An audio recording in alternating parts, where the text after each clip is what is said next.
Hey everybody, it's Professor Parish, and we are on week 14 of English 122. So we're in the last fourth of the class. So we're 75% done if you've made it this far. I want to go over the assignments for this week, talk a little bit about week 14. The thing is, I don't really have any more lecture to go over with the textbook. We're going to use the textbook, obviously, to prep for the final exam and for possibly sources of your paper 4, but there aren't any chapters that I'm going to go over at this point in these lecture videos. But the big thing with week 14 is I want to talk about paper 4. Paper 4 is my favorite out of this class. I love this final assignment. But there are some very specific instructions for it, and I want to take this video to go over it. So if there's ever a video to watch in this class, it's this one, because paper 4 is our big paper in the class. But before we get to that, I want to talk about the assignments that are due this week. I'm recording this on Saturday to give you guys a little extra time to watch this video. If you've not completed week 13's assignments, those are due by Sunday, November 15th at 11:55 p.m. But for this week, the only reading that you have to do is in our concise handbook. There's a little section about synthesizing sources from pages 398 to 404. Just check that out because it's a good way of putting your source work together. But there are 3 assignments this week. One is the discussion forum, which I will go over with y'all really soon. One is the MLA scavenger hunt, and one is the paper 4 topic and thesis statement. So we'll talk about paper 4 last in this video, but the thesis statement assignment is basically going to be exactly what we've done with the other 3 papers. It's just telling me what option you're picking and what your topic is. That's pretty much it. The discussion forum I'll go over right before we talk about paper 4, but the MLA scavenger hunt. So what this is I've pulled it up here. This scavenger hunt, I'm asking you to find me 4 sources and write them in MLA format. So the 4 types of sources that I have on here, one is a website or an online news magazine article. One is an interview. You can make it up, and I'm going to go over that here in just a second. A print book, even if it's been scanned online, and a peer-reviewed journal article. Now, what I mean by peer-reviewed, and I'm going to try to say this here, is that it is scholarly. So, for example, the American Psychological Journal, or the Communications Quarterly Journal, etc. So if you go online and look up scholarly journals, you'll get a whole list of them. I just want an article that is from one of those sources. That's what peer-reviewed means. If you publish in any major journal that's through an association or something that's through an academic source, then peer-reviewed means that your articles are just sent in to peers to be reviewed and then accepted into the journal. So it's actually a very hard process to get published because of this format. For example, if I sent in an article, it would get sent to 2 peer reviewers, and both of them, neither of them know who each other are, but both of them have to agree that my article goes in the journal. If one of them says no, it's out. It's not even accepted. So it's pretty hard to get accepted into journals because you're depending on 2 random people both agreeing that your work is substantial enough for that article, for that journal. So as for the interview, number 2 here, this is how I'm going to know if you've watched this video or not, because I'm going to give you the answer to number 2. And if you watch this lecture video, you will have the answer to the question. And if you don't, then I'll know you didn't watch this video. So number 2 is an interview. Interviews are incredibly easy in MLA. All you do is that you do the last name, comma, first name. Then you do personal interview. And then the date of the interview. So if it's today, it's 14 November, 2020. So for your assignment, number 2 should look like this. And we'll do Smith, John, personal interview, 14 Nov 2020. If you don't have that as your answer for number 2, I will know that you did not watch this video, and I will probably tell you about it. But if you did watch this video, put this as your answer for number 2, and I've given you a correct answer for that one already. So you're 5 points in already. But yeah, I just want you to find some example sources and include how you would cite them in MLA format. You can use your citation presentation, my lecture video, your Cengage handbook, whatever resources you want to cite these properly in MLA. I just want to see that you can find sources and that you can cite them. Your sources can be random. They don't have to have anything to do with your paper, but if you want to find sources that will tie into your final paper, sure, go for it, but they don't have to. They just have to meet the requirements for this specific assignment. But that's the scavenger hunt. I would like you to try to find at least one of these sources through the SIC library resources. I know that can be difficult because it requires you to either be working on campus or to know the last four of your social and be able to log in. If this gives you trouble, if you can't get logged onto the SIC resources, it's okay. I said try. I know I'm not being Yoda here. I'm not saying do or do not. There is no try. I'm saying try. Try to use the library resources for at least one of your sources, preferably the peer-reviewed journal. And if it doesn't work out for you, it's fine. You don't have to. I just want you to try to use those resources and become acquainted with them because you'll likely use them in your other classes here at SIC. So that's the scavenger hunt. The discussion forum, talking about week 14, is an introduction into research. So we're in the final push of the semester. So this discussion forum should be pretty easy. I'm asking, which of the three genres of literature have you liked the most so far and why? Explain your answer. Thinking about the genres that you picked for number one, I would like you to find like a controversy or an example of a controversy within that genre. So like, are there any poets that are controversial? Are there any playwrights that are controversial? Any plays? Like for example, with plays, I think of Book of Mormon. The creators of South Park made the musical Book of Mormon and it was pretty controversial. Or is there anything controversial about literature? So like Harry Potter, when it first came out, was really controversial. I just want an example in the discussion forum that you found, that you know of, that you want to talk about there. And then finally, what questions do you have about paper 4? So it's just pretty general, like going into this last paper, after you watch the rest of this video and you do this assignment, what questions do you have for me? And I will hopefully, I'll answer them for you, and hopefully I'll do that in a timely fashion this coming week. So that's the discussion forum, pretty straightforward. The last assignment deals with paper 4, and that is the topic and thesis statement. So I went to our resources and I found the the project guidelines for paper number 4. Let me get this all settled here.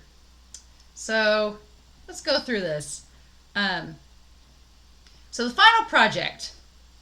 Step 1 is to decide what genre of literature you want to focus on. So this is a very specific project. So I like to make sure that this is a type of paper you cannot recycle from another class. It's very much going to be your own creation. So if you had hopes of recycling a 121 paper, it's not going to happen with this because it is its own special project. Step 2, once you've decided on which genre of literature you want to focus on, whether that's poetry, fiction, nonfiction, or drama, then the question is, what are you going to focus on and how are you going to create your topic? So what I've done here is I've put down 4 different types of papers that I've seen with this final project, and I want to tell you these 4 options. These have all been very successful papers by former students in the past, and so you can do something similar to these, or if you want to think outside the box, you can do that as well. So option 1 is a research analysis of an author's fiction, a poet's poetry, or a playwright's screenplay history and how their style and craft has developed over time. This has been a very popular option because it's kind of like a biography. You're explaining, but I don't want you to tell me the author's like backstory and history.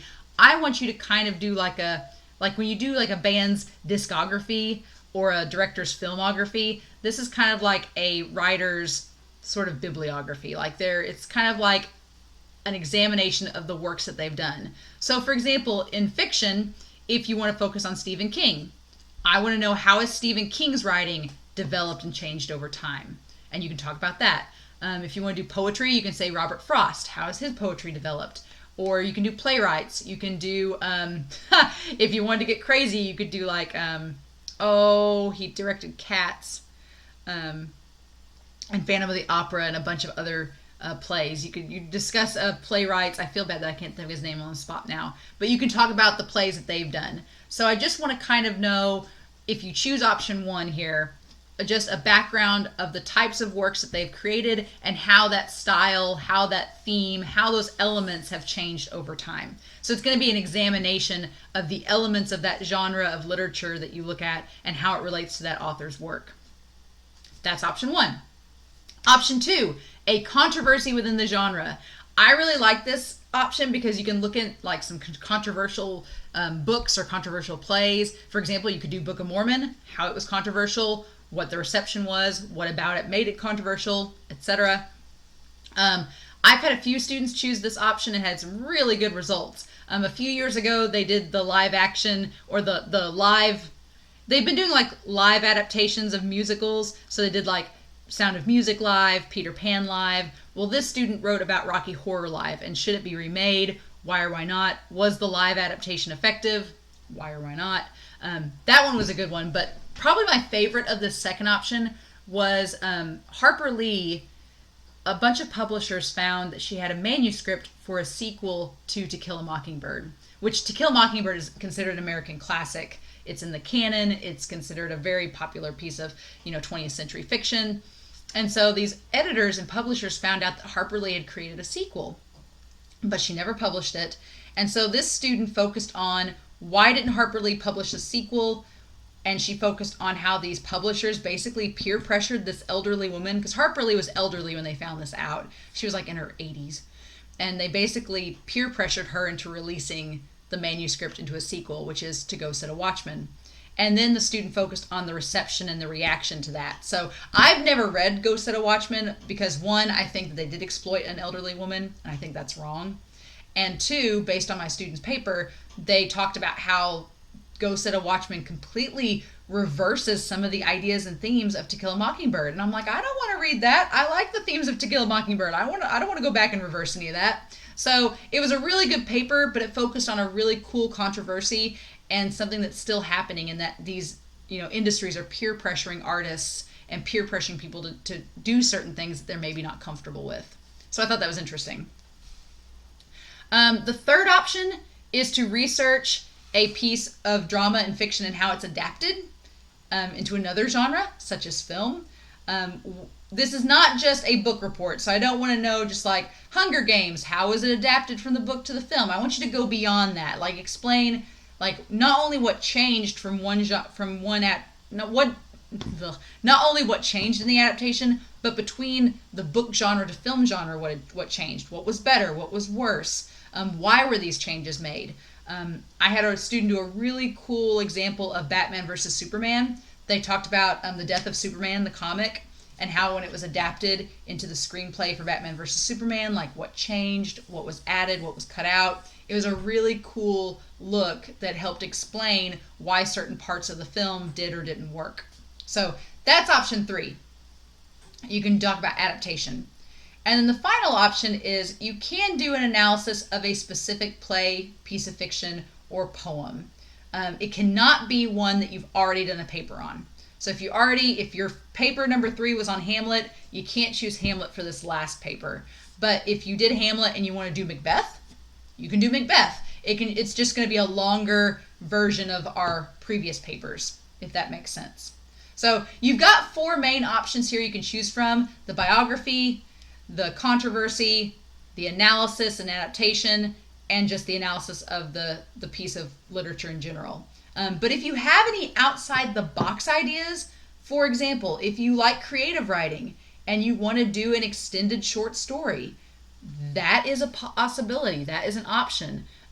If you choose that, if you choose the creative writing option, I would ask that you talk to me through email and in your thesis and topic. When you post your thesis for number 4, ask me questions and let me know kind of your ideas. I had a student last semester, oh my gosh, they did a screenplay. They wrote their own screenplay, and then he was a music major here at SIC. So he composed his own soundtrack for the screenplay, and he'd have little notes in there and be like, okay, act 1, I want you to play this file. And he'd link me to his Spotify and would play a sound file while I read the screenplay. I would be listening to the music. So good. It was so cool. It was like probably one of the coolest outside the box things I've had in this class done. But it was awesome. I loved it. So if you have anything cool like that that you want to try to do, absolutely. Like I'm all for, as long as you're discussing literature, as long as you're analyzing literature in a specific way, shape, or form, or creating it, I think you have a lot of options with this final paper. So don't be afraid to be creative. Just get my feedback and make sure that it's going to work. Because there are some specific guidelines for this final paper. The one that always gets students like riled up the most is that this paper is worth twice the amount of points that your normal paper is. So instead of 100 points, it's worth 200. The reason for that being, it's twice as long. So your paper has to be at least 8 full pages, double spaced, 1-inch margins, 8 pages. It can be longer, and a lot of students will go longer, believe it or not, but it needs to be 8 pages. That does not count your works cited. It's 8 full pages. So I know that seems like a lot. I know it seems daunting, but you have 5 weeks to write this paper, so you have plenty of time to get started on it and work on it and pace yourself. And I feel like with the topics that you pick, they should be broad enough that you can get a lot of research and a lot of information about it. So I feel like all the examples I listed above are all examples that can give you 8 pages worth of text. I do think that. Your paper needs to have a detailed introduction where you explain your thesis and your points. There should be a section after your introduction where you directly explain the topic that you've picked, whether it's a controversy or an adaptation, where you directly introduce that to the audience. At some point in your paper, you need to address 3 terms or concepts from the chapters of the genre you picked. So if you're doing an analysis of a poet, then at some point in your paper, you need to talk about 3 different terms that relate to poetry within that paper. If you're talking about drama, you need to talk about 3 terms of drama and how they relate into the paper. I'm not picky on where you put these terms and concepts. They just need to be in there, and I will be looking in your paper to make sure that they're present. You don't have to label them. You don't have to do anything to point them out. When I read your paper, I'll find them. But I just want to know that you've examined at least 3 terms or concepts. You do have to cite at least 4 credible sources. These must be credible, and you can look back on your MLA citation presentation. No Wikipedias, no about.coms, no wikis. If I see a WikiHow or some kind of wiki, I won't count it as part of your 4 sources. So they need to be just credible sources. They can all be online sources, or they could all be print sources. As long as they're credible, I'm okay. And then this paper should be an analysis. It's not a book report. It's not just a summary. I want your opinions. I want your input. I want you to synthesize what you've learned in this class from the chapters in our textbook and relate it to whatever you're talking about. Book reports are my least favorite genre of writing of anything. I can't stand book reports because all they are is just a summary. It's like, why did I go to the trouble of reading? Why would I go to the trouble of reading a book if you're just going to tell me what the plot is? You know, I've read some papers, unfortunately, that become book reports. For example, I've read the first Hunger Games novel. I've not read the second or third, and I probably never will because I've had some students write just summaries of what happened. And I'm like, well, why would I go back and read it and watch the movies if I know exactly what's happened? So I want your paper to go beyond that. I want it to be an analysis to show critical thinking, or if it's a creative writing piece, to display what you've learned about these genres and how to write them in your piece. And then finally, MLA is going to be looked at a lot more critically in this paper. It's got a lot more points dedicated to it so that it will have more importance that you know how to cite an MLA with this last paper. So due dates. Due dates for, and I've got to, oh my gosh, I've got to update these due dates. What is happening? How? Oh my goodness, you guys. I apologize. I'm going to update these right now. So, November 22nd is going to be when your thesis is due. I can't believe this is so. November 29th. I can't believe these aren't right. November 29th is going to be when your outline is due. Looking ahead, the rough draft is going to be due by Friday, December 4th in the discussion forum. And when we get to that week, we'll talk about it. And then by Friday, or I think that's a Thursday, the 17th. Yeah, It'll be Friday, December 18th is when your final draft is due by. So you've basically got a month to write this paper, which is enough time, I believe. I believe it's enough time to write this paper. You've got a month. So the topic and thesis statement is going to be due November 22nd. Your outline is going to be due that weekend of Thanksgiving. And then you'll have some time to get your draft in, get feedback, and then submit your final draft. So, you know. And if these, I'll double check the due dates. This discussion forum thing might change a little bit, but I'll get back to you and update this. So when you go to your resources Sunday, this will all be updated with the correct dates. So I'm just going to double check everything first. But as far as the grading goes, your intro and conclusion are each worth 10 points for 20 points total. Page length and formatting, this does not include MLA. It's just page length and formatting is 20 points. Your spelling and grammar is 60 points. The works cited in-text citations are 40 points, so 20 points for your in-text citations, 20 points for the works cited page, and then the content analysis and summary is worth 60, so 200 points. So it is a big chunk, so make sure that by Friday, December 18th, you have this paper turned in, because you will not get a chance to revise it. It's just due that last day of finals. So that is basically what's going on this week in the class. So like I said, in the discussion forum for this week, you can list any questions. You can also list questions in your thesis statement that you're turning in, and you can email me with any questions as well. I love this final paper because I think this is a chance for you all to really showcase what you've learned in this class. And for many of you, this is the last English paper you're going to write. So why not go out with a bang, right?